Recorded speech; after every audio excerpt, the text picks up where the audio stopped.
2021년 4월 5일 목회자 3호를 위한 출애굽기 강의, 출애굽기 1장부터 11장까지 내용을 하나님께서 허락하신 시간 안에 다루도록 하겠습니다. 9년 만에 똑같은 또 출애굽기를 다루게 됐는데 10년이면 강산이 변한다는 말이 있는데 무엇인가 바뀌었어야 할 텐데 그 말씀의 내용은 변함이 없지만 그 말씀을 전하는 스피커인 저의 인격이나 저의 삶이 예수 그리스도를 더 닮고 주님의 말씀에서 순종하는 사람으로 바뀌었어야 하는데 그 점이 가장 또 두렵고 떨리는 부분입니다. 오늘 이제 강의를 할 때 핵심적으로 제가 다루려고 하는 내용이 하나님 나라입니다. 우리가 오늘 출애굽기를 보지만 출애굽기는 모세오경이라는 큰 틀 속에서 봐야 합니다. 창세기, 출애굽기, 레위기, 민수기, 신명기 이 5권의 책은 사실은 한 권이었습니다. 나중에 이게 5권으로 분류를 한 것이죠. 그런 창세기 1장 1절부터 신명기까지는 한 권의 책이었습니다. 한 권의 책이니까 하나의 주제가 있겠죠. 그 하나의 주제가 무엇이냐면 하나님 나라입니다. 이 하나님 나라라는 말을 많이 들어보셨죠. 자주 듣다 보니까 익숙하긴 한데 도대체 하나님 나라가 무엇을 의미할까 이런 또 고민을 하게 됩니다. 이 하나님 나라와 여기 교재에 보시면 1-1번에 하나님 나라와 교회를 이렇게 비교해 볼 수가 있는데요. 여기서 중요한 것은 예배만 아니라 일, 또 주일만 아니라 일상, 또 내 교회 교인만 아니라 이웃, 또 교회 안만 아니라 세상을 품는 것이 하나님 나라다라는 겁니다. 우리가 중요한 게 여기는 단어들이 다 나와 있죠. 예배, 주일, 교인, 교회 얼마나 우리가 중요하게 생각하는 내용입니까? 우리가 목숨을 걸겠다라고 하고 우리가 정말 우리 온 힘을 바쳐서 기도하는 내용이죠. 근데 하나님 나라는 여기서 조금 더 범위를 확장시키는 것입니다. 일, 우리가 가사일, 가정을 돌보는 일, 또 직장생활 하는 일, 물론 교회를 섬기는 일, 그리고 주일만 아니라 일상, 반복되는 일, 설거지 또는 독서, 또 음식 만들기, 운전하기 이런 일상까지 우리의 신앙의 범위가 확대되는 것입니다. 우리 교인만 아니라 이웃을 돌보는 내 옆집에 누가 사는지 관심을 갖고 사는 그러한 게 하나님 나라라는 주제입니다.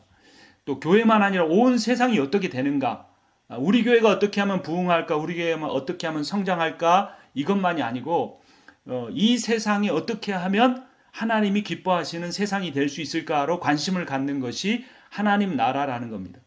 그런데 창세기부터 신명기가 한 권의 책으로서 오경으로서 우리에게 도전해 주는 주제가 하나님 나라라는 겁니다. 그래서 이번 강의를 통해서 우리가 내 가정, 내 교회만 아니라 이 하나님 나라의 관점을 갖게 하려는 것이 9년 전에 제가 강의했을 때와 조금 다른 관점이 될 수 있습니다. 그럼 하나님 나라에는 3가지 요소가 있는데요. 그것은 주권, 백성, 영토입니다.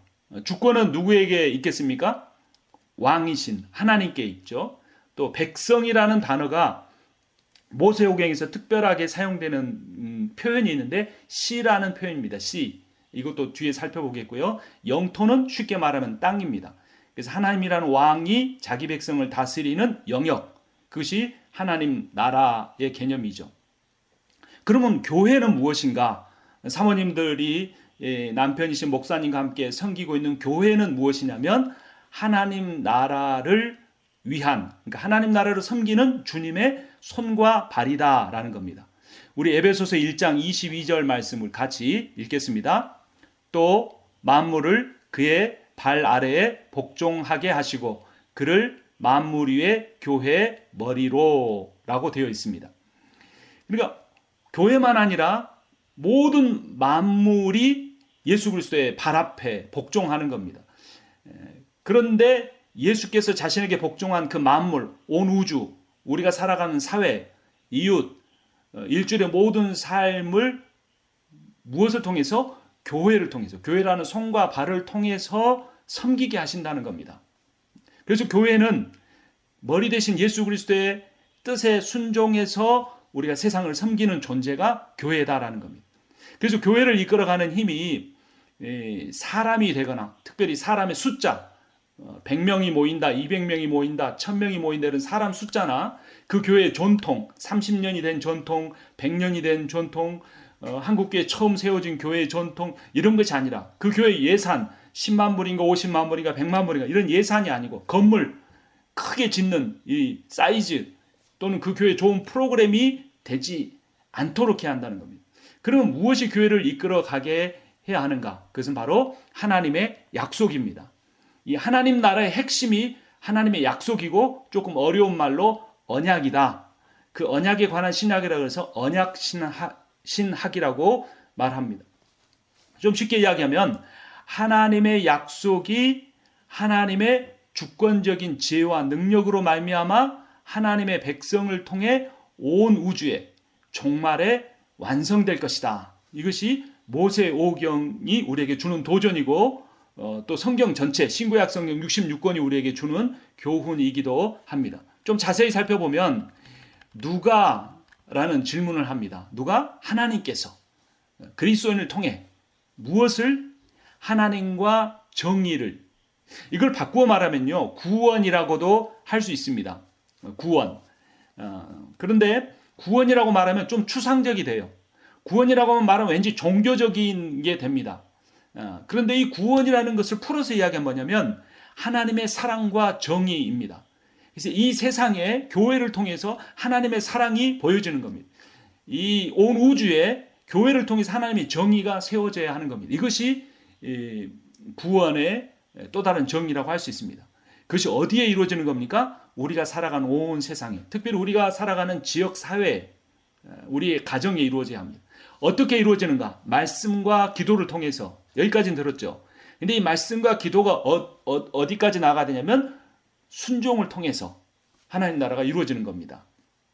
할 것인가? 이루어진다. 그런데 왜 우리가 이 하나님 나라가 이루어져감을 느끼기가 힘들까요? 그것은 예수 그리스도의 순종적인 십자가의 구속 사역을 통해 하나님 나라가 이미 이루어졌지만 아직 완성되지 않았기 때문입니다. 그래서 우리는 이미와 아직 사이에 긴장 관계 속에서 살아갑니다. 때로는 갈등 관계 속에서 살아갑니다. 그러나 우리에게 갈등이 있다는 것 사실 자체가 우리가 건강하다는 의미입니다. 우리가 살아있다는 증거입니다. 우리가 교회를 섬기기 위해서 고민하고 현실과 이상이 다른 문제 때문에 눈물을 흘리고 애통해야 하고 그것을 위해서 함께 이런 나드 사모 큐티 모임을 만들어서 또 함께 사역을 하는 그런 고민, 갈등 이런 것이 우리가 살아있다는 증거가 되는 겁니다.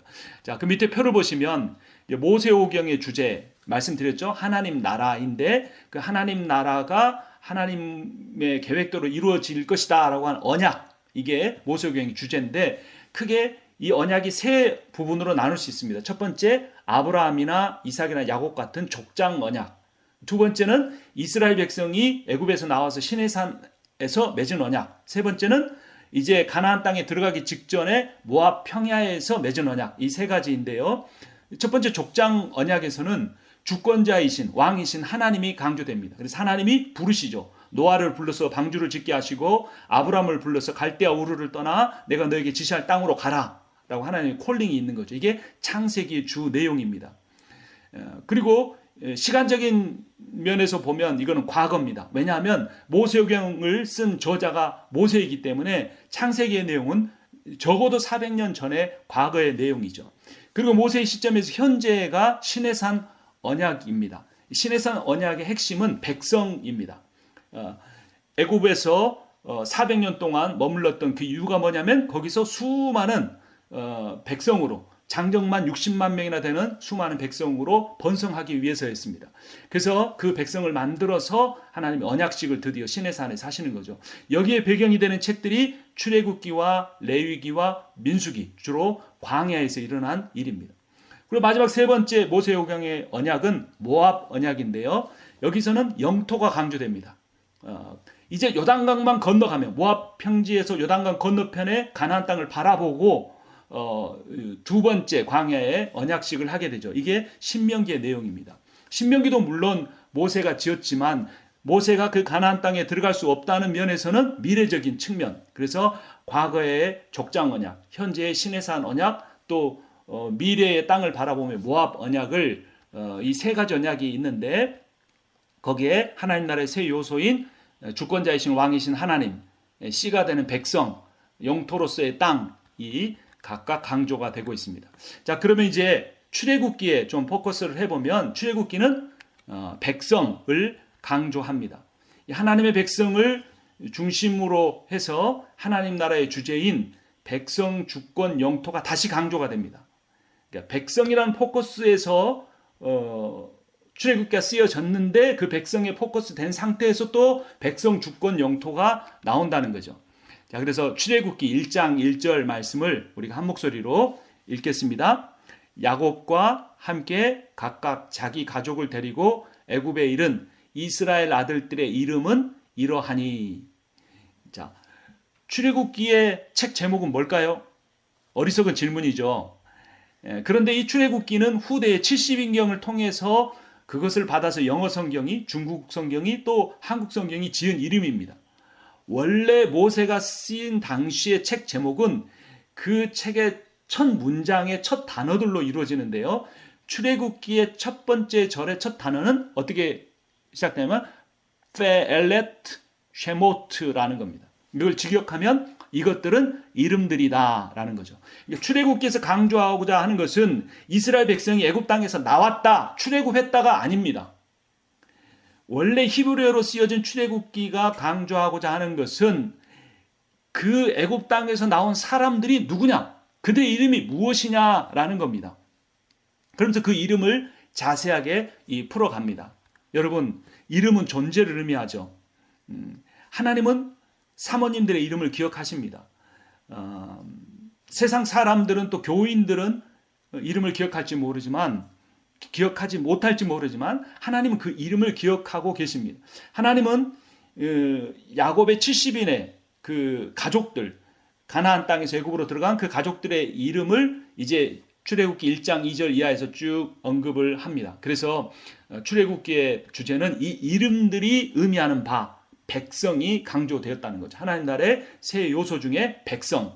그런 그 백성이 이후로 이 출애굽기에서 어떻게 강조되는가, 또 표를 보면요, 세 단락으로 나눌 수 있습니다. 그러니까 오늘 다룰 분량이 출애굽기 1장부터 11장이죠. 거기서는 백성이 번성했다, 이거를 강조합니다. 그래서 백성이란 주제 아래 백성이 강조가 되는 거죠. 그리고 출애굽기 12장부터 23장 두 번째 강의에서 강조될 부분은 백성에 대한 하나님의 주권이 행사되는 겁니다.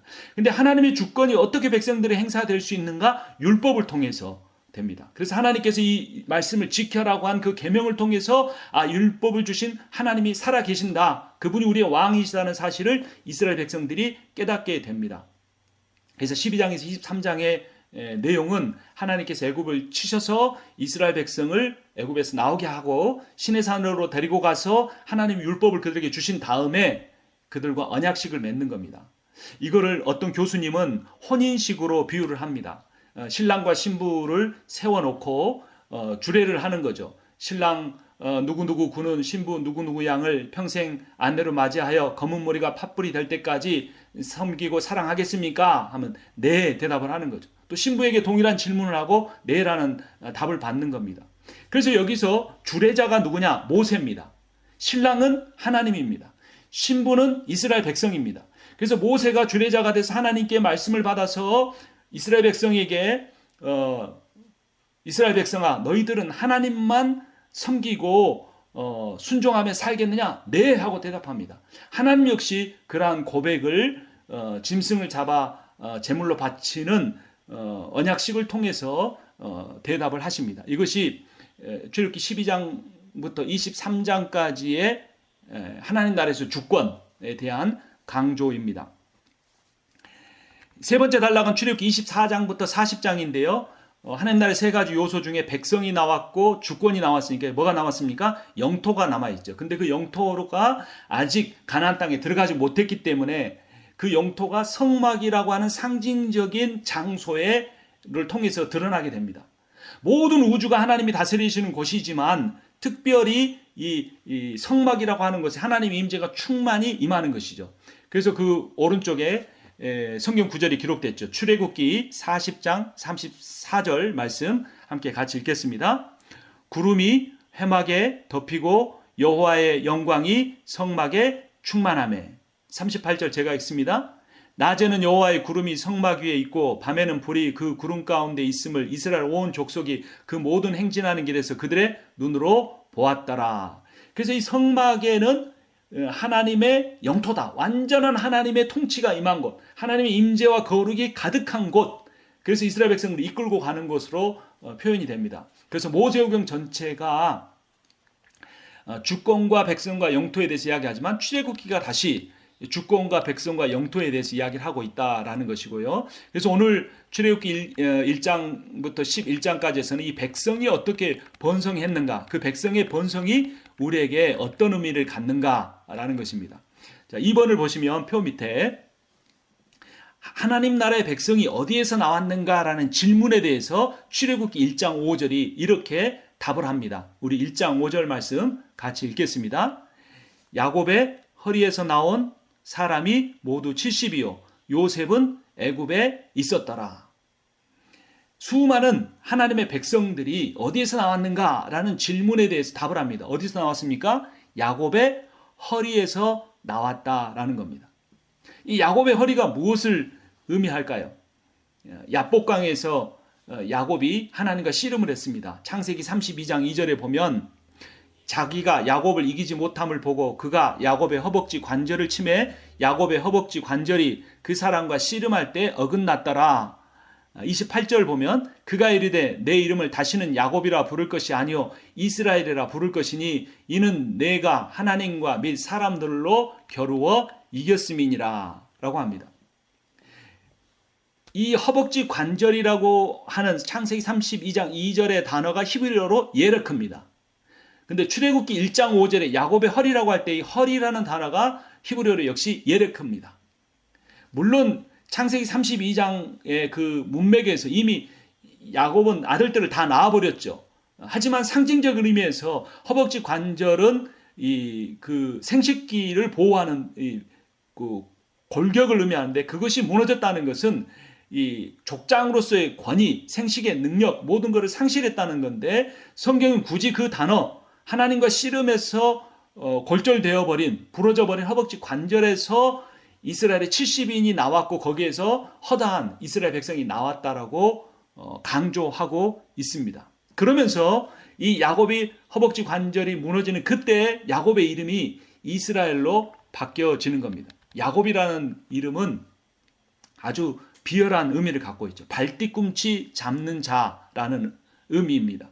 태어날 때부터 둘째로 태어나는데 쌍둥이로 나오는데 둘째가 되기 싫어서 형 발뒤꿈치를 잡고 먼저 나오려고 했던 거죠. 또 형과 자라나는 중에 팥죽 한 그릇으로 장자권을 빼앗고 또 아버지 눈이 어두운 아버지 이삭을 속여서 팔에 짐승의 털을 붙이고 가서 장자의 축복권까지 다 빼앗아 버립니다. 또 야곱은 삼촌 라반의 집으로 도망가서 또 삼촌과의 경쟁 속에서 수많은 재산과 그의 딸들과 종들을 다 취하게 됩니다. 평생 야곱은 다른 사람의 발뒤꿈치를 잡는 자, 경쟁하는 그 경쟁 속에서 자기의 소유를 누려가려고 하는 그러한 사람이었습니다. 그런데 그의 이 환도뼈, 허벅지 관절이 무너진 후에 그 이름이 야곱이라 더 이상 다른 사람의 발뒤꿈치를 잡는 사람이 아닌 이스라엘이란 이름이 됩니다. 이 이름의 문자적 의미는 하나님과 겨루어 이겼다, 사람과 겨루어 이겼다라지만 이것의 문맥적 의미, 신학적 의미는 하나님께서 너를 위해 싸워준다라는 그런 의미입니다. 그래서 이제까지 야곱이 사람과의 관계 속에서 씨름하던 인생이 이제 하나님과의 씨름하는 이스라엘로 바뀌어진 것입니다. 사람의 관계보다 하나님과의 관계가 더 중요하다는 겁니다. 근데 사실 목회하다 보면 이 사실을 늘 잊어버립니다. 안수 집사님, 장로님, 권사님, 또 나온 지 얼마 안 된 형제님, 자매님 이런 관계 속에서 사람들에게 치이다 보면 오히려 내가 평신도로 살아갈 때보다 하나님과의 관계에 더 소홀해지기 쉽습니다. 그런데 우리가 이 야곱의 이야기를 통해서 반드시 기억해야 할 내용이 있습니다. 우리는 목회에 성공하는 사람이 되는 것이 아니라 우리는 우리의 영적인 환도뼈가 허벅지 관절이 부러져야 할 존재라는 것입니다. 그것이 부러질 때 우리가 하나님만 바라보는 사람이 되는 것입니다. 그것이 부러질 때 우리가 더 이상 우리의 지혜로 사는 사람이 아닌 하나님의 지혜로 사는 사람이 되는 것입니다. 그 환도뼈가 부러질 때 우리가 우리의 능력으로 사는 사람이 아니고 이제 하나님의 능력을 의지하는 사람이 되는 것입니다. 인간이 절망하는 자리가 하나님의 약속이 성취되는 자리라는 겁니다. 저도 목회자인데 참 저 자신에 대해서 절망할 때가 많습니다. 이 정도 실패했으면, 이 정도 똑같은 잘못을 반복했으면 그만둬야 하지 않을까라는 그런 생각이 제 마음을 사로잡을 때가 있습니다. 그런 마음을 이 야곱의 이야기를 읽으면서 강의를 준비하면서 그것 역시 교만이라는 사실을 깨닫게 됩니다. 어쨌거나 우리는 부서져야 할 존재라는 거죠. 어쨌거나 우리는 죽는 그 순간까지는 우리의 연약함을 온전함으로 바꿀 수 없는 존재라는 겁니다. 우리의 부정함을 거룩함으로 완전히 바꿀 수 없는 존재라는 겁니다. 중요한 것은 우리가 그러한 연약한 존재임을 인정하며 사는 것입니다.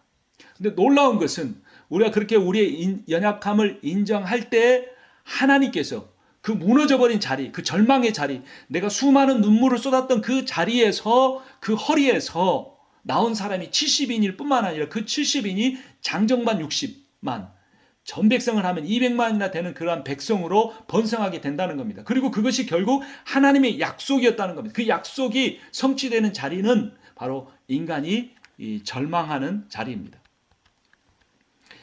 10월에 보면 창세기 35장 11절 말씀이 있습니다. 우리 함께 읽겠습니다. 하나님이 그에게 이르시되 나는 전능한 하나님이라 생육하며 번성하라. 한 백성과 백성들의 총회가 내게서 나오고 왕들이 내 허리에서 나오리라. 이 디나 사건, 사랑하는 딸 디나가 세겜 족속 그 마을에 읍내에 나갔다가 아주 수치스러운 일을 당하게 됐고 그 일로 인하여 같은 배에서 나온 오빠들이 세겜 족속의 사람들을 몰살시키는, 그래서 그 세겜 족속과 연맹을 맺고 있는 다른 부족들이 이제 야곱의 가족을 공격하려고 하는 그 절대절명의 상황에서 하나님께서 야곱에게 베델로 올라가라 말씀하십니다. 그리고 베델로 올라가서 모든 장신구를 버리고 모든 우상을 버리고 베델로 올라갔을 때 하나님께서 이 창세기 35장 11절의 말씀을 주신 겁니다. 이제 더 이상 물러설 곳이 없는 그 자리, 가족의 비극이 일어나고 그것이 모든 전 가족의 그런 생명이 위협받는 그 상황 속에서 하나님께서 또다시 야곱의 허리를 언급하시는 겁니다.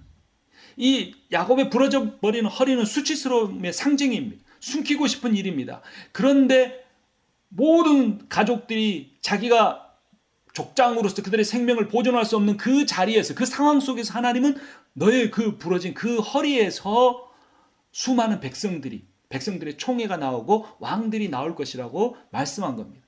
그래서 여러분, 신앙은 아이러니입니다. 내가 이 정도 기도했으면 내 기도에 내공이 쌓인 것 같다. 내가 이렇게 성경을 묵상을 쭉 해서 6년에 한 번, 9년에 한 번 신약 통독 깊이 묵상하고 구약 묵상해서 나는 이제 묵상이 어느 정도 대가가 된 것 같다. 그 속에서 하나님의 역사가 일어나는 게 아니라는 겁니다. 말씀을 읽으면 읽을수록 내가 그 말씀의 뜻을 알 수 없다는 것.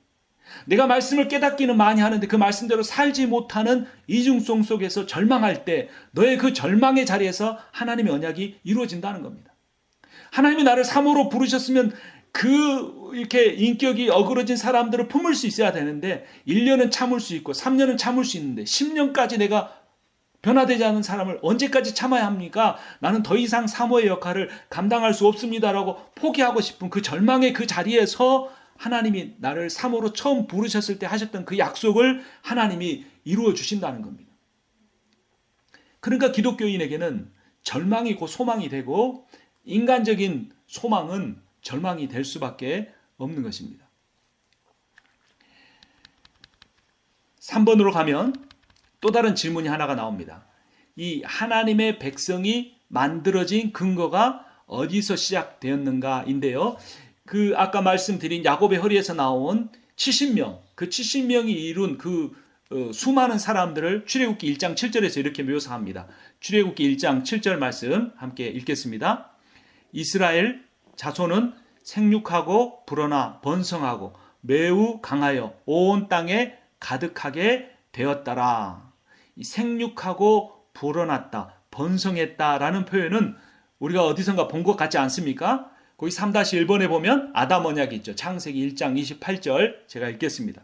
하나님이 그들에게 복을 주시며 하나님이 그들에게 이르시되 생육하고 번성하며 땅에 충만하라.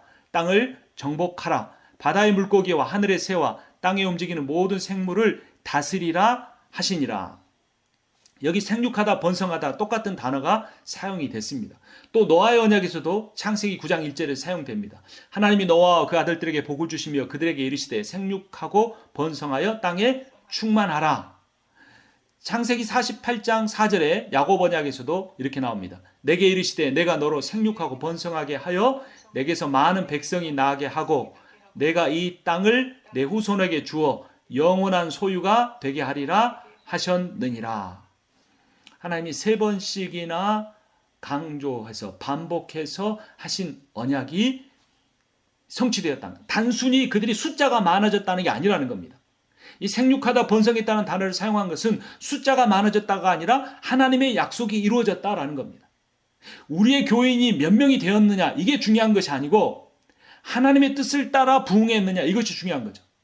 그것이 하나님의 약속이냐, 하나님의 약속의 성취냐, 성령의 역사냐, 아니면 사람의 방법으로 이루어진 것이냐, 우리는 그런 것들을 늘 고민해 봐야 합니다. 그럼에도 불구하고 우리가 반드시 기억해야 할 사실이 있습니다. 그것이 하나님의 약속이면 반드시 성취된다는 겁니다. 근데 또 하나 우리가 기억해야 될 건 뭐냐면 그 하나님의 약속이 이루어지는 시간과 방법이 내가 원하는 때가 아닐 수 있다는 겁니다. 내가 원하는 방법이 아닐 수 있다는 겁니다.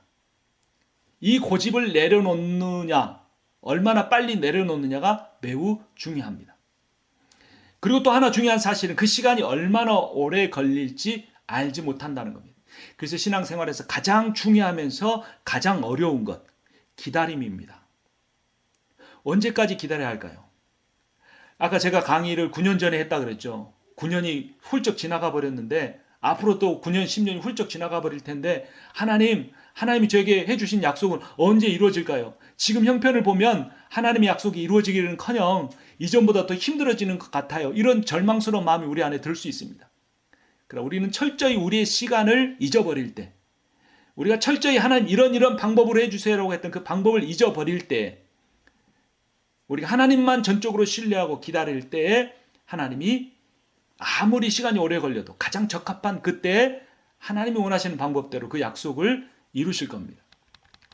그래서 이 생육과 번성의 복이 하나님의 약속이 하나님의 능력과 지혜에 의해서 성취되었다는 사실을 출애굽기 1장 7절이 강조해 주고 있습니다. 그런데 이 하나님의 백성을 아까 제가 다른 단어로 표현할 수 있다 그랬죠. 한 글자, 한국말 씨입니다. 씨.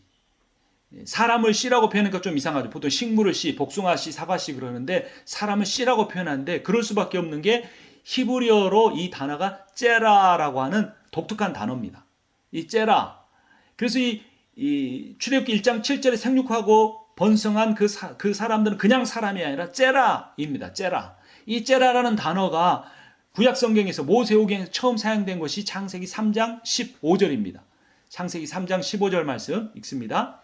내가 너로 여자와 원수가 되게 하고 내 후손도 여자의 후손과 원수가 되게 하리니 여자의 후손은 내 머리를 상하게 할 것이요 너는 그의 발꿈치를 상하게 할 것이니라 하시고, 그래서 여자의 후손이라는 단어가 히브리어로 째라입니다. 그러니까 이게 모세오경이 하나님 나라는 주제로 쓰여졌는데 이 째라라는 단어를 통해서는 하나님 나라가 구속의 역사, 예수 그리스도에게까지 연결되어서 궁극적으로 예수 그리스도에게 성취될 것을 나타내 줍니다. 이 째라에 대한 약속은 아브라함 언약에서도 나옵니다. 창세기 12장 1절에서 3절 제가 읽겠습니다. 여호와께서 아브라함에게 이르시되 너는 너의 고향과 친척과 아버지의 집을 떠나 내가 내게 보여줄 땅으로 가라. 내가 너로 큰 민족을 이루고 내게 복을 주어 내 이름을 창대하게 하리니 너는 복이 될지라. 내가 너를 축복하는 자에게는 내가 복을 내리고 너를 저주하는 자에게는 내가 저주하리니 땅의 모든 족속이 너로 말미암아 복을 얻을 것이라 하신지라. 그래서 1절에서는 땅, 2절에서는 민족, 후손이죠. 세라. 3절에서는 하나님이 복 주신다. 즉 하나님의 주권을 말합니다. 그래서 하나님 나라의 이 세 가지 요소가 아브라함의 언약에 다 나타나 있습니다. 그런데 하나님께서 큰 민족을 이루게 해주시겠다고. 지금 출애굽기는 모세오경 중에서도 백성에 대해서 강조한다 그랬잖아요. 그래서 백성의 측면에서 볼 때 이 창세기 12장의 말씀은 아브라함에게 제대로 이루어지지 않았죠. 65세에 부름받아서 35년 동안이나 기다렸습니다. 35년째 되는 100세가 되는 해에 아들 하나 주셨는데 그 아들을 어떻게 하라고 말씀하십니까? 창세기 22장 비번에 보면 16절입니다. 이르시되 여호와께서 이르시기를 내가 나를 가리켜 맹세하노니 내가 이같이 행하여 내 아들 내 독자도 아끼지 아니하였은즉 이라고 합니다. 그러니까 하나님이 뭐 하라고 그러신 거죠? 이삭을 바쳐라 라는 겁니다. 그래서 아브라함이 어떻게 합니까? 그 아들을 데리고 모리아산으로 갑니다. 가는 도중에 아들이 묻습니다. 아버지, 이 재물을 태울 장작도 있고 칼도 있고 밧줄도 있는데 재물은 어디 있습니까? 라고 물을 때 아브라함은 차마 말을 잇지 못합니다. 그리고 아들을 묶을 때도 그 10대 아들이 순순히 묶입니다. 그리고 칼을 쳐들 때에도까지도 하나님은 침묵하셨습니다. 마지막 그 칼날이 이삭의 목을 향하여 내려가려고 할 때 그때서야 다급하게 하나님은 아브라함아 아브라함아 부르시고 그 칼을 멈추게 하십니다. 그때 바로 이 창세기 22장 16절의 말씀을 하셨던 겁니다. 그리고 이어서 17절 말씀을 하십니다. 내가 내게 큰 복을 주고 내 씨가 크게 번성하여 하늘의 별과 같고 바닷가의 모래와 같게 하리니 내 씨가 그 대적의 성문을 차지하리라 라고 말합니다. 여기서 너의 씨가 째라. 창세기 3장 15절에 여자의 후손이란 단어와 똑같이 째라입니다. 거기서 여자의 후손이 뱀의 후손의 머리를 상하게 한다고 그랬는데 여기서도 역시 너의 씨가 그 대적의 성문을 차지하리라 라고 말씀하고 있는 겁니다.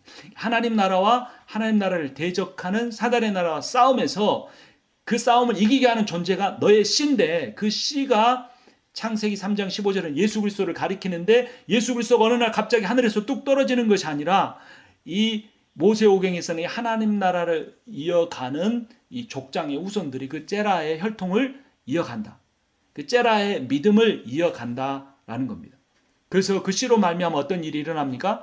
22장 18절을 보면 또 내 씨로 말미암아 천하 만민이 복을 받으리니 이는 내가 나의 말을 준행하였음이니라 하셨다 하니라. 여기서 중요한 대목이 있습니다. 아브라함에게 주신 복도 아브라함에게 속한 민족만 받는 것이 아니라 누가 받는다고 그랬습니까? 12장 3절에 모든 족속이 복 받는다 그랬죠. 또 창세기 22장에서도 이 아브라함의 째라 씨인 이삭을 통해 누가 복을 받는다고 말합니까? 천하 만민이 복을 받는다고 말합니다. 여기 하나님 나라 요소가 있습니다. 제가 오늘 강의 처음에서 말씀드렸죠. 주일만 아니라 일주일의 일상이, 교회 안만 아니라 우리의 이웃과의 관계가, 우리가 온 세상을 바라보면서 교회는 단지 수단으로 예수 그리스도 머리 대신 예수 그리스도 손과 발이 된 세상을 섬겨야 한다는 이 말씀이 모세오경에서부터 내려온 하나님 나라의 신학적 관점이라는 겁니다. 그것을 이루기 위해서 매우 중요한 사실이 있는데 그것은 바로 순종입니다. 이 순종이 창세기에서는 대표적인 순종의 인물 아브라함, 그리고 그 아브라함의 순종이 출애굽기에 와서는 이스라엘의 순종으로 이어집니다. 그런데 놀랍게도 하나님께서 아브라함에게 하신 명령과 모세를 통해서 이스라엘에게 하신 명령이 똑같습니다. 하나님께서 아브라함에게 뭐라고 하셨습니까? 내가 너에게 지시할 땅으로 가라 그랬습니다. 그걸 뭘 의미합니까? 갈대아 우르와 하란의 혈연과 지연을 모두 다 버리라. 현재의 삶을 포기하라는 겁니다. 그리고 이제 가나안 땅에서 조금 정착하고 100세가 돼서 아들을 낳아서 겨우 후손을 늘려가려고 하니까 하나님 이제는 뭐라고 명령하십니까? 내가 너에게 지시할 산으로 가라 라고 말씀합니다. 두 번의 명령인데 두 번째 명령이 훨씬 더 지키기 어려운 일이었습니다. 근데 하나님께서 이스라엘 백성들에게도 똑같은 명령을 하십니다. 내가 너희에게 지시할 땅으로 가라. 애굽을 떠나라 라고 합니다. 애굽에 비록 노예로서 살았지만 거기서는 그들이 부추도 먹고 고기도 먹었다고 나중에 광야에 가서 푸념하지 않습니까? 모든 것이 불확실한 땅, 소외와 또 어떤 결핍의 땅, 그것을 향하여서 이스라엘 백성은 아브라함처럼 떠나야 했습니다. 그리고 내가 너에게 지시한 산으로 가라. 그래서 신의 산으로 가게 됩니다. 그 산으로 가서 아브라함은 자신이 가장 자신의 인생에서 소중하게 여긴 아들을, 앞서 말씀드린 것처럼 이삭을 번제로 바치려고 했습니다. 그때 하나님께서 아브라함의 칼을 멈추게 하시고 창세기 22장 14절 말씀 이렇게 말합니다. 아브라함이 그 땅 이름을 여호와 이레라 하였으므로 오늘날까지 사람들이 이르기를 여호와의 산에서 준비되리라 하더라. 여러분, 하나님께서 여러분의 인생과 여러분의 가정과 여러분의 교회의 사역에 모든 것을 준비해 놓으셨다는 사실을 믿습니까? 이 믿음을 갖기가 참 힘들죠. 근데 그 여호와 이레 하나님을 만날 수 있는 결정적인 어떤 계기, 동기, 어떤 실마리가 있습니다. 그게 뭡니까? 아들 이삭을 번제로 바쳤다는 겁니다. 아브라함에게 있어 생명보다 더 중요한 것, 그것을 하나님 앞에 드릴 때 하나님이 이제야 네가 나를 경외한 줄 아노라라고 말씀하시면서 수풀에 이미 숨겨놓았던 재물을 보게 하신 겁니다. 그때 아브라함이 여호와 이레라는 고백을 했습니다. 이스라엘 백성도 동일한 거의 비슷한 일을 합니다. 표의 옆에 쪽을 보면 출애굽기 24장 6, 7절 말씀이 있습니다. 모세가 피를 가지고 반은 여러 양푼에 담고 반은 제단에 뿌리고 언약서를 가져다가 백성에게 낭독하여 듣게 하니 그들이 이르되 여호와의 모든 말씀을 우리가 준행하리이다 라고 합니다. 이 짐승을 잡아 피를 반은 제단에 뿌렸죠. 이 제단은 하나님을 의미합니다. 하나님과 이스라엘 백성이 언약식을 맺었는데, 신랑과 신부로 언약식을 맺었는데 하나님이 이스라엘 백성을 보호해 주지 못하면 하나님이 자기 목숨을 내어놓겠다는 의미입니다. 그 나머지 반의 피는 백성들을 향해 뿌렸는데 이스라엘 백성은 신부로서 신랑이신 하나님만 섬기고 우상을 숭배하지 않겠다고 약속합니다. 그 언약을 어기면 죽어야 합니다. 아브라함이 그의 아들 이삭을 제물로 바쳐야 하는 것처럼 이스라엘 백성은 제물을 바쳤지만 그 제물을 통해 드린 언약식의 언약을 지키지 못하면 그들의 생명을 내어놓아야 했던 겁니다. 근데 정작 그 생명을 내어놓는 자들은 이스라엘 백성도 아니고 오늘날 영적인 의미의 이스라엘이라고 말할 수 있는 교회도 아니고 누가 그렇게 하셨습니까? 표 마지막에 있는 말씀 누가복음 22장 20절 말씀 함께 읽습니다. 저녁 먹은 후에 잔도 그와 같이 하여 이르시되 이 잔은 내 피로 세우는 새 언약이니 곧 너희를 위하여 붓는 것이니라. 출애굽기 24장 7절에 언약이라는 단어, 그런데 누가복음 22장 20절에는 새 언약이라는 단어가 나옵니다. 옛 언약에서는 그 언약을 어긴 존재가 죽게 됩니다. 그러나 새 언약에서는 그 언약을 어긴 백성이 죽는 것이 아니라 그 언약에 신실했던 하나님의 아들이 죽으시는 겁니다. 그래서 아브라함이 이삭을 바치러 모리아산에 올라갔지만 제물이 이미 준비되었던 것처럼 이스라엘 백성이 시내산에 올라가 언약식 맺어 그 언약을 지키지 못했기 때문에 죽어야 했는데 그 모리아산의 또 다른 이름인 골고다 언덕에서 죽으실 예수 그리스도를 하나님은 이미 예비해 놓으셨던 겁니다. 그 예수 그리스도의 이 새 언약이 창세기 3장 15절에 째라 여자의 후손으로 이미 언약이 되었고 예수 그리스도가 그 언약을 따라서 신실하게 자기 목숨을 십자가에 내어 놓으셨습니다. 이것은 모두 다 하나님의 은혜입니다. 이것은 공짜죠. 뿌리죠. 그러나 이것은 싸구려는 아닙니다. 이것이 싸구려가 되지 않으려면, 은혜가 싸구려가 되지 않으려면 우리가 공짜이기 때문에 이건 챙겨놓고 세상의 어떤 성공이나 어떤 내가 원하는 인간적인 비전을 이루는 것이 아니고 그것이 싸구려가 되지 않기 위해서 우리에게 매우 중요한 것이 있습니다. 이 표의 왼쪽에 있는 두 가지 명령에 대해서 우리가 복종하는 겁니다. 내가 지시할 땅으로 가라. 혈연과 지형과 모든 내가 쌓아놓은 것을 이것이 허물어질 수 있는 그런 상황 가운데 가야 한다는 겁니다.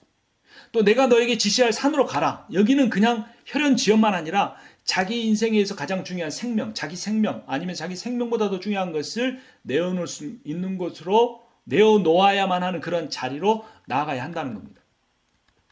그러니까 믿음이라는 것이 얼마나 어려운 것인 줄 우리가 잘 깨닫지 못할 때가 있습니다. 저는 적어도 그것을 참 깨닫지 못할 때가 있습니다. 믿음이라는 것이 무엇인지, 단지 하나님의 은혜를 내가 지식적으로 받아들인다는 것인지. 그런데 사실 그 믿음이라는 건, 살아있는 믿음이라는 것은 이 아브라함이 하는 것처럼 하나님이 지시하는 땅으로 가는 겁니다. 아브라함이 한 것처럼 지시하는 한 산으로 가는 겁니다. 물론 그 산에서 죽으시는 분은 예수 그리스도시지만 우리가 그 산으로 올라가야 합니다. 내가 하나님의 사역자로서 포기해야 하는, 내가 쌓아놓은 나의 어떤 업적이나 나의 노하우나 그런 모든 것들, 그게 무엇인지 우리가 이 출애굽기 말씀을 묵상하면서 우리가 잘 살펴봐야 할 것입니다. 나는 주님을 위해서 무엇을 포기했는가? 참 그렇게 보지 않으려고 애를 쓰는데 참 그렇게만 보이는 게 안타까운 것 같아요. 저 자신이 그렇고 교회가 자꾸 그리스도인들이 뭔가를 쌓아가는 것이 성공한, 믿음에 성공한 사람처럼 보이는 것. 그런데 성경은 전혀 그렇게 말하지 않습니다. 아브라함의 인생에도, 이스라엘 백성의 그 역사에도 그렇지 않습니다. 무엇인가를 쌓아가는 것이 아니라 무엇인가를 점점 포기하는 것이 믿음이 성장하는 겁니다. 성숙해지는 겁니다. 더 많이 잃어가는 것, 더 많이 실패하는 것, 그 실패할 수밖에 없는 존재임을 인정하는 것, 그래서 온전히 하나님만 바라보는 그 자리로 가는 것이 진정한 하나님의 언약의 성취가 이루어질 조건이 갖추어져 가는 겁니다. 그래서 복음의 세상의 가치관은 잃은 것을 실패로 보지만 복음의 가치관은 잃은 것을 순종으로 본다는 겁니다. 더 많이 쌓은 것이 성공이 아니라는 겁니다. 잃어버리는 것이 하나님에 대한 순종이 돼야 한다는 것. 자, 그리고 이제 주권의 문제로 갑니다. 출애굽기 1장 8절 말씀 우리 함께 읽겠습니다. 요셉을 알지 못하는 새 왕이 일어나 애굽을 다스리더니, 요셉 때에 요셉을 총리로 세운 왕조가 힉소스 왕조입니다. 애굽, 정통 애굽 혈통이 아닌 밖에서 들어온 이민족이 왕조를 세웠던 거죠.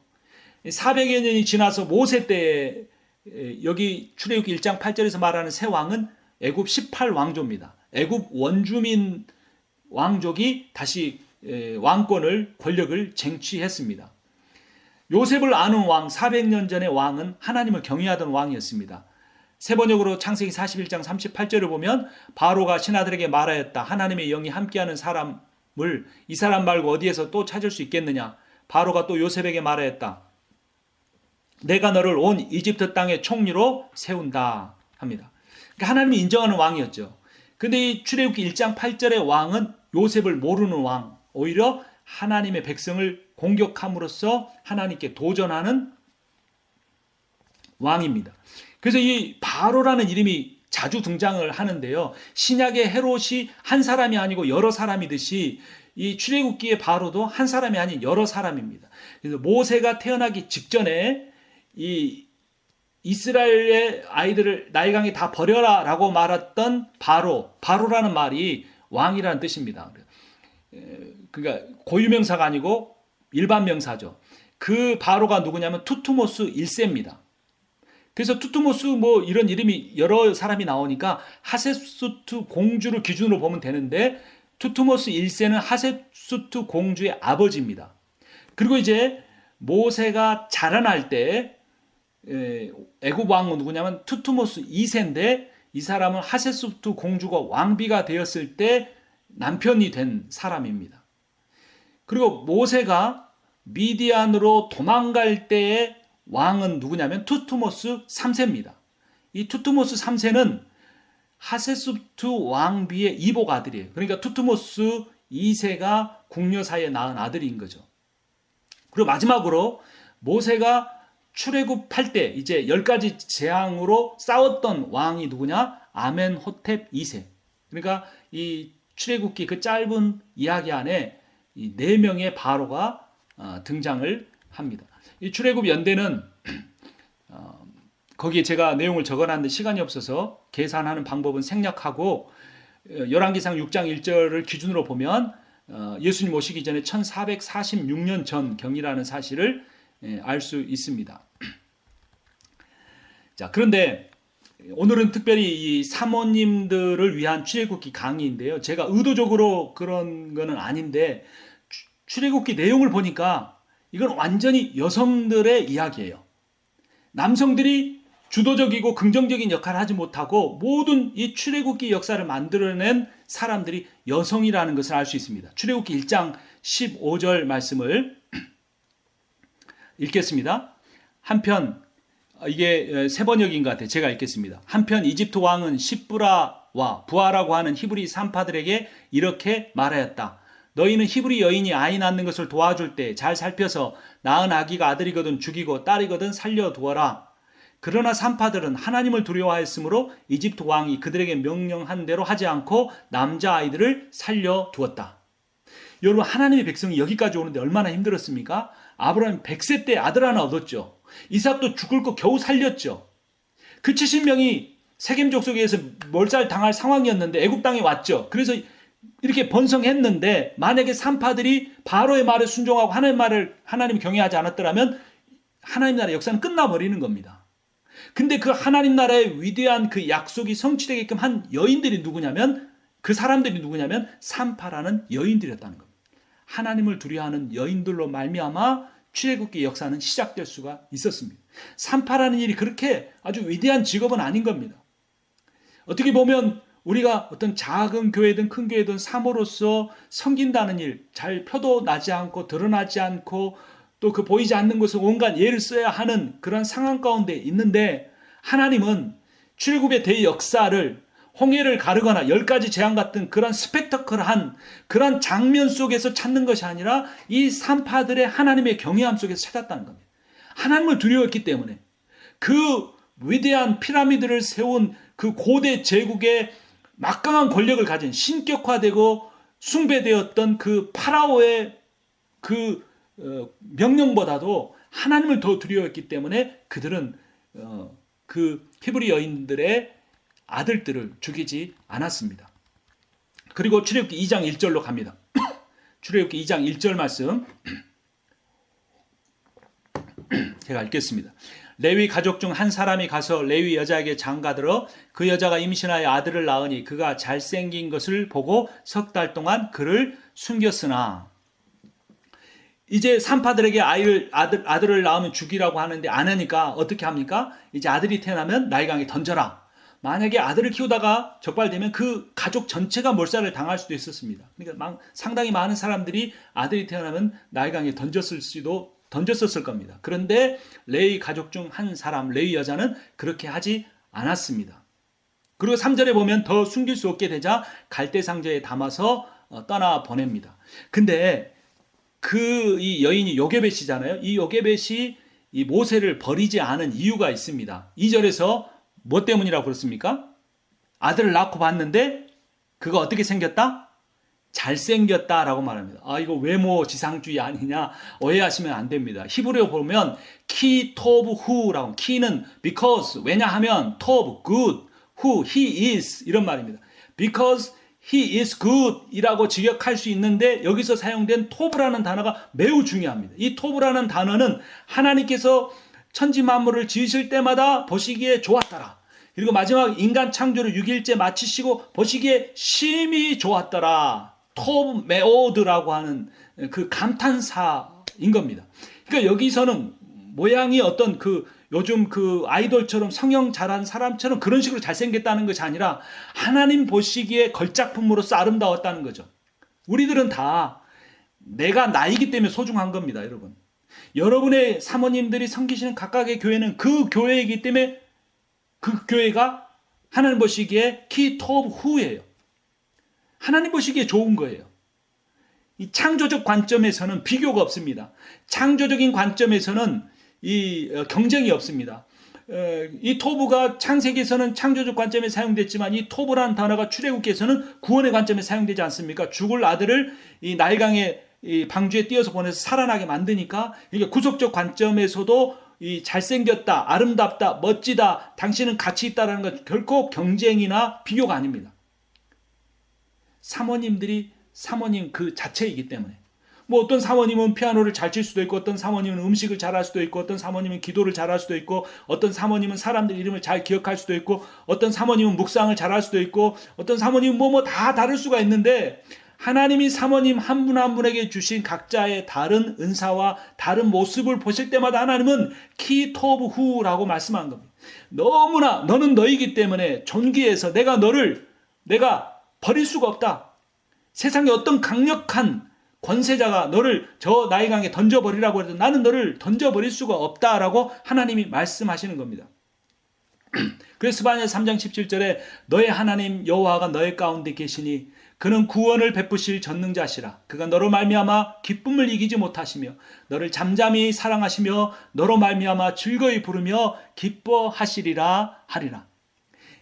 저는 이 표현이 얼마나 감동적인지 모릅니다. 하나님 우리를 그냥 기뻐하시는 정도가 아니라요, 기쁨을 이기지를 못하는 거예요. 이 표현은 엄마가 아이를 낳아서 아이가 한 100일쯤 돼서 아이를 요람에 누워서 그 아이가 이 모비를 이렇게 바라보다가 갑자기 아이를 바라보는 엄마하고 시선이 딱 마주쳤을 때 그 아이가 배시시 웃을 때 그 엄마의 마음속에 일어나는 그러한 감정의 상태, 그것이 기쁨을 이기지 못하는 거죠. 보기에 너무나 예뻐서 내 아들이니까 내 딸이니까 예쁜 거죠. 그 모습 그대로. 그와 마찬가지로 하나님은 우리를 향하여 날마다 너이기 때문에 너는 나로 하여금 기쁨을 이기지 못하게 하는 존재다라고 말씀합니다. 그래서 어떻게 사랑하십니까? 잠잠히 사랑하신다. 더 놀라운 표현이 그 뒤에 나옵니다. 너로 말미암아 즐거이 부르며 기뻐하신다. 이게 뭡니까? 찬양하는 겁니다. 우리가 하나님을 찬양하는 것 같지만요, 하나님 우리를 찬양하십니다. 아무도 보지 않는 곳에서 눈물을 흘리면서 그 교회를 섬기는 자리를 지키고 계시는 사모님 한 분 한 분을 보시며 하나님이 기쁨을 이기지 못하시며 즐거이 부르며 찬양하고 계신다는 겁니다. 그러니까 우리가 이 하나님을 바라보며 사역해야 되는 겁니다. 우리가 이 땅에서 맺은 열매는 몇 명 교회를 목회했느냐, 이것이 중요한 것이 아닙니다. 또 몇 명이나 진실되게 거듭나게 했느냐, 천국 가게 했느냐, 그것도 중요한 게 아닙니다. 중요한 것은 하나님이 있으라고 한 자리에 있는 겁니다. 그거보다 소중한 것이 없어요. 정말 못된 사람, 부족한 사람이지만 그 사람과 함께 있으라고 하는 그 자리에 있는 것, 그것으로 답니다. 나머지는 하나님이 다 알아서 하시는 거예요. 그 좀 단순하게 우리가 될 필요가 있습니다. 근데 결국 이 모세의 울음소리가 우렁차게 되자 석 달이 지나니까 더 이상 둘 수가 없습니다. 그래서 3절에 보면 우리 같이 읽겠습니다. 더 숨길 수 없게 되매 그를 위하여 갈대 상자를 가져다가 역청과 나무진을 칠하고 아기를 거기 담아 나일 강가 갈대 사이에 두고라고 합니다. 여기서 갈대 상자에 대해서는 뒤에 가서 살펴보겠습니다. 이게 테바흐라고 하는 히브리어인데 여기 굉장히 중요한 의미를 갖습니다. 그래서 이 요게벳이 만약에 그 아들을 포기해버렸다면 모세가 이스라엘 백성 200만 명을 누가 모세가 아니면 데리고 나갔겠습니까? 이 모세라는 요게벳이라는 두 번째 여인의 활약이 나타났습니다. 세 번째는 미리암이라고 하는 모세의 누이입니다. 출애굽기 2장 4절 말씀, 그의 누이가 어떻게 되는지를 알려고 멀리 섰더니라고 합니다. 그래서 멀리 섰다라는 이 단어가 히브리어로 야차부인데요. 이 야차부는 그냥 서 있다라는 히브리어 단어와 다른 의미를 갖고 있습니다. 자기 안에 내면적인 충분한 확신을 가지고 거리를 두고 서 있다라는 겁니다. 굉장히 위험한 상황에 있지만 그 위험하게 된 상황에 의해서 함몰되어 버리지 않고 안전하게 될 것이라는 확신을 가지고 있기 때문에 멀리 거리를 두고 서 있을 수 있는 상태를 야차부라고 하는 겁니다. 이거 역시 다음 단락에서 조금 더 구체적으로 살펴보겠습니다. 그래서 이 누이 미리암이 이렇게 둥실둥실 떠내려가는 동생 모세가 담긴 그 요람을 그 테바흐를 멀리서 간격을 두고 따라갑니다. 미리암이 없었더라면 그 공주 바로의 공주가 모세를 발견했을 때 공주에게 가서 히브리 유모를 소개해 주지 못했을 것이고, 그러면 모세가 히브리인들의 신앙을 어머니를 통해서 젖먹으면서 배우지 못했을 것이고, 그래서 이 미리암의 세 번째 활약이 있었기 때문에 위대한 출애굽 역사가 가능했던 겁니다. 마지막 세 번째는 굉장히 소극적 의미지만 바로의 딸 하세수부트 공주도 그런 역할을 합니다. 5절 말씀 보겠습니다. 바로의 딸이 목욕하러 나일강으로 내려오고 시녀들은 나일강가를 거닐 때 그가 갈 때 사이에 상자를 보고 시녀를 보내어 가져다가, 그래서 결국 우리가 잘 아는 것처럼 양자를 삼고 그때 마침 나타난 미리암을 통해 히브리 유모에게 맡겨서 젖 먹을 때까지, 옛날에는 젖을 늦게까지 먹었죠. 아마 3살, 4살, 5살까지 먹었을 수도 있어요. 그래서 집에서 자라게 하면서 지켜주고 보호해주고 나중에 데려와서 왕궁의 교육을 30여 년 이상 받게끔 해줍니다. 그래서 이 바로의 공주가 4번째 출애굽의 대역사를 준비시킨 여인으로 등장을 합니다. 그래서 모세는 단지 혜택을 누리기만 합니다. 내 여성의 도움으로 목숨을 건지고 교육을 받습니다.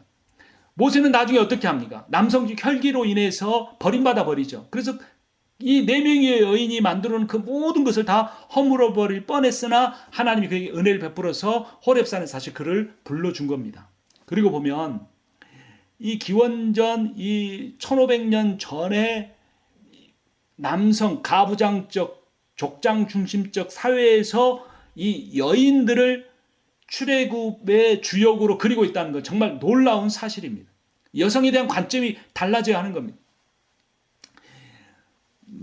저는 이제 사모님들한테 강의할 때 참 이 빚진 자의 마음을 갖고 있습니다. 왜냐하면 제 아내도 사모이니까. 아내가 희생하고 아내가 헌신하고 아내가 노력해 줘서 오늘날 제가 또 목회를 할 수 있도록 든든한 뒷받침이 되어 줬기 때문에 그러한 빚을 조금이라도 직접 갚지 못해서 사모님들에게 또 이렇게 말씀을 전할 수 있다는 게 얼마나 저에게 감사한지 모릅니다. 남자들은 그냥 혜택을 누리고만 사는 것 같아요. 모세가 그랬던 것처럼 그 여성의 역할, 아직도 이 한인 교회 또 한인 사회, 이민 사회에서는 한국에 좀 더 80년대, 90년대 문화가 있기 때문에 더 여성이 조금 억압받고 여성이 드러나지 못하고 또 특별히 사모가 더욱더 그런 어려운 환경 속에서 이렇게 사역을 해 나가야 하죠. 또 시골로 가면 더 그런 보수적인 성향 속에서 참 견디기가 힘들 수도 있을 겁니다. 근데 우리는 이 출애굽기를 묵상하면서 굉장한 위로를 받을 수 있습니다. 요게벳이나 미리암이나 또 이름 없는 산파들이나 하셉스트 공주와 같은 이러한 사람들을 통해서 하나님의 대출애굽의 역사를 이끌어 가신 것처럼 하나님은 예수 그리스도가 오실 그 날, 종말의 날, 하는 날을 완성하는 그 날을 사모님 한 분 한 분에 보이지 않는 곳에서 헌신적인 순종을 통해서 이루어가고 있다는 사실을 우리는 확인하게 됩니다. 그래서 3번으로 가면 하나님의 방법은 어떤 것입니까? 하나님은 남성과 그들이 주도하는 힘, 경쟁, 다툼 중심의 사회에서 여성들이 추구하는 생명, 섬김, 관계, 참음, 인내, 섬김 이런 사회를 이루어 가시는 겁니다. 또 다른 우리가 하나에 받는 도전은 하나님의 구원의 역사를 막으려는 세상의 도전은 항상 있다는 겁니다. 바로가 산파들을 통해 남자아이들을 죽이려고 했고 나일강에 던지라고 했고 그러한 도전들은 항상 있었지만 궁극적인 승리는 하나님과 하나님의 백성들의 것이라는 겁니다. 그래서 고린도전서 15장 57절에서 사도 바울은 이렇게 고백합니다. 우리 주 예수 그리스도로 말미암아 우리에게 승리를 주시는 하나님께 감사하노니 요한일서 5장 4절에서 이렇게 선포합니다. 무릇 하나님께로부터 난 자마다 세상을 이기느니라. 세상을 이기는 승리는 이것이니 우리의 믿음이니라. 사모님 한 분 한 분들이 각자의 다른 이야기들을 만들어 가고 있습니다. 이렇게 만들어가는 이야기 속에서 하나님께서 하나님의 구속의 역사를 이끌어 가고 계십니다. 그래서 우리가 아무리 절망할 수밖에 없는 상황 가운데 있다고 할지라도 참 우리 교회만큼 힘들 수 있을까? 우리 교회만큼 변화되지 않을까 하는 그런 상황 가운데 있다고 할지라도 우리는 이 출애굽기를 묵상하면서 결국에는 하나님이 승리하신다. 여기에 포커스가 된다는 겁니다. 그러니까 내가 승리한다가 포커스가 아니라 하나님이 승리하신다. 여기에 포커스가 되면 우리는 조바심 더 이상 내지 않고 조금 더 평안을 누릴 수 있을 겁니다. 조금 더 확신을 가지고 사역할 수 있을 겁니다. 우리는 우리에게 맡겨진 분깃만 하면 지혜로우시고 전지전능하신 하나님께서 그 모든 것을 모아서 하나님의 역사를 나타내 주실 겁니다. 그래서 요 단락에 그 결론부로 제가 본 한 그 기사의 내용, 칼럼의 내용을 보니까 C번에 목사의 역할도 중요하지만 사모의 역할은 더 중요하다. 그런데 이 사모님들의 고민 7가지 모아놨더라고요. 남편과의 대화 단절, 신앙의 열정의 차이, 남편 목사님과 사모님의 열정의 차이, 청소년인 자녀 교육, 또 경제적인 고충, 또 정체성의 문제. 이것이 좀 가장 힘들 수 있을 것 같아요. 사모는 목사님과도 다르게 자기 정체성을 찾기가 참 힘들죠. 그런 부분. 또 슈퍼우먼 컴플렉스. 음식도 잘하고 뭐도 잘하고 섬김도 잘해야 한다는, 슈퍼우먼이 돼야 한다는, 또 그런 가운데서도 영적인 공급은 받기 힘든 갈급함 속에 살아가는 이 어려움들인데요. 오히려 저는 이 7가지 아니라 70가지, 이런 7가지의 내용들이 나열된다고 할지라도 성경은 하나같이 그렇게 말합니다. 절망스러운 상황, 도저히 이루어지지 않을 것 같은 상황 속에서 하나님을 더 온전히 바라보게 됨으로써 하나님의 능력과 권세와 은혜가 나타났다는 겁니다. 그래서 이 7가지 모든 고민을 갖고 계신 사모님들이라고 할지라도 이번 출애굽기 묵상을 통해서 하나님이, 내 안에 계신 하나님이 반드시 승리하신다는 그런 확신을 갖고 그런 승리를 누리시기를 바랍니다.